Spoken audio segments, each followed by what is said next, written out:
एक बकरी थी। रोज सुबह जंगल चली जाती थी। सारा दिन जंगल में चरती और जैसे ही सूर्य विदा लेते इस धरती से, बकरी जंगल से निकल आती। रात के वक्त उस जंगल में रहना पसंद नहीं था। रात को वह चैन की नींद सो जाना चाहती थी।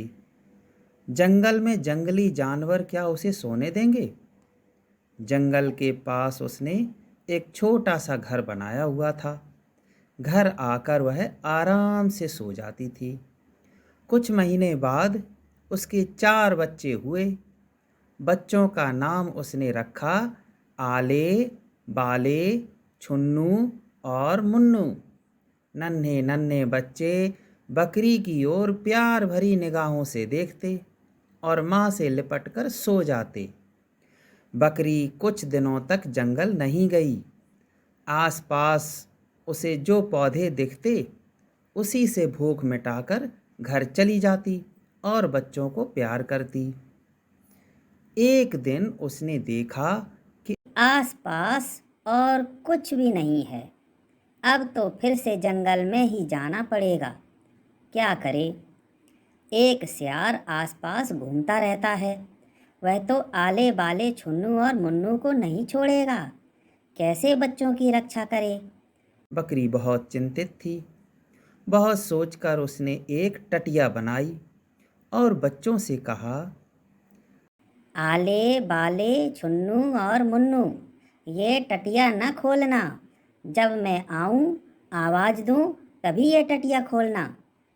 सबने सर हिलाया और कहा, हम टटिया न खोलें जब तक आप हमसे न बोलें। बकरी अब निश्चिंत होकर जंगल चरने के लिए जाने लगी।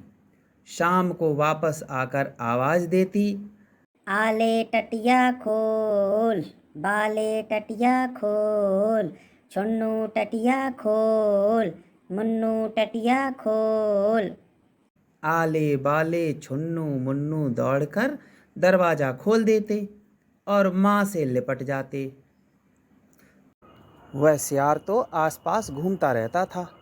उसने एक दिन एक पेड़ के पीछे खड़े होकर सब कुछ सुन लिया।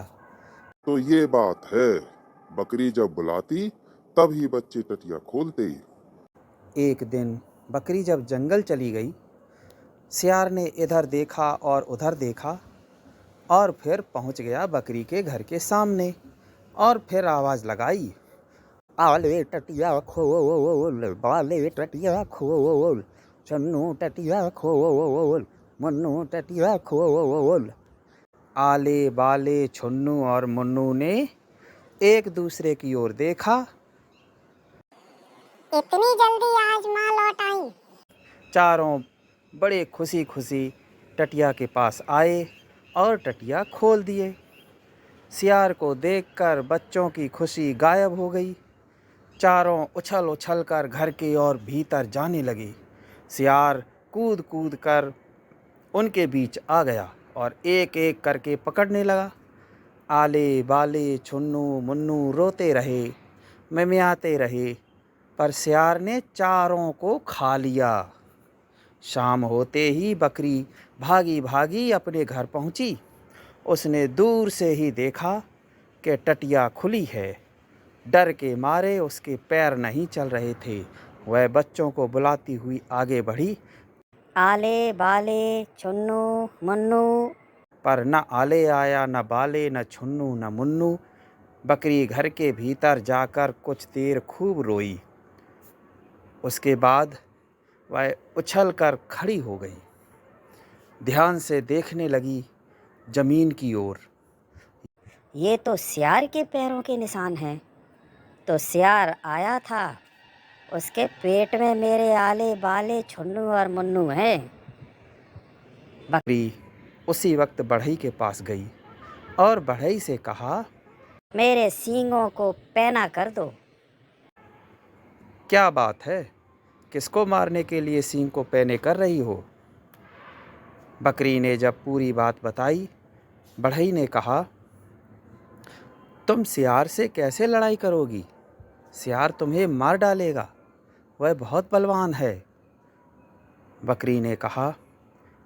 तुम मेरे सींग को अच्छी तरह अगर पहने कर दोगे तो मैं सियार को हरा दूंगी। बढ़ई ने बहुत अच्छे से बकरी के सींग पहने कर दिए। बकरी अब एक तेली के पास पहुंची। तेली से बकरी ने कहा, मेरे सींगों पर तेल लगा दो और उसे अच्छी तरह चिकना कर दो। तेली ने बकरी के सींगों को चिकना करते हुए पूछा, अपने सींगों को आज इतना चिकना क्यों कर रही हो? बकरी ने जब पूरी कहानी सुनाई, तेली ने और तेल लगाकर उसके सींगों को और भी चिकना कर दिया। अब बकरी तैयार थी। वह उसी वक्त जंगल की ओर चल पड़ी। जंगल में जाकर सियार को ढूंढने लगी। कहाँ गया है सियार? जल्दी उसे ढूंढ निकालना है। आले बाले छुन्नू मुन्नू उसके पेट में बंद हैं। अंधेरे में न जाने नन्हे बच्चों को कितनी तकलीफ हो रही होगी। बकरी दौड़ने लगी, पूरे जंगल में छानबीन करने लगी। बहुत ढूंढने के बाद बकरी पहुंच गई सियार के पास। सियार का पेट इतना मोटा हो गया था, आले बाले छुन्नू मुन्नू जो उसके भीतर थे। बकरी ने कहा, मेरे बच्चों को लौटा दो। सियार ने कहा, बच्चों को मैंने खा लिया है, अब मैं तुझे खाऊंगा।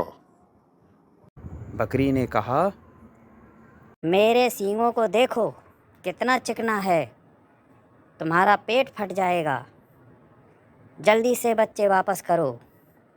सियार ने कहा, तू? यहाँ मरने के लिए आई है।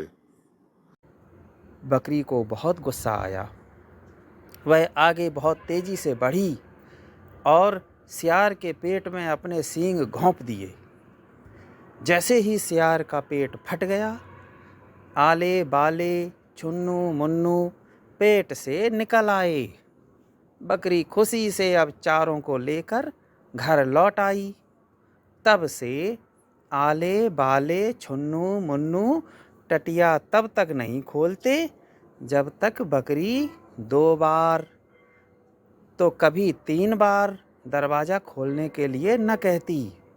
रोज़ सुबह जाने से पहले बकरी उन चारों से फुसफुसा कर कहकर जाती कि वह कितनी बार टटिया खोलने के लिए कहेगी।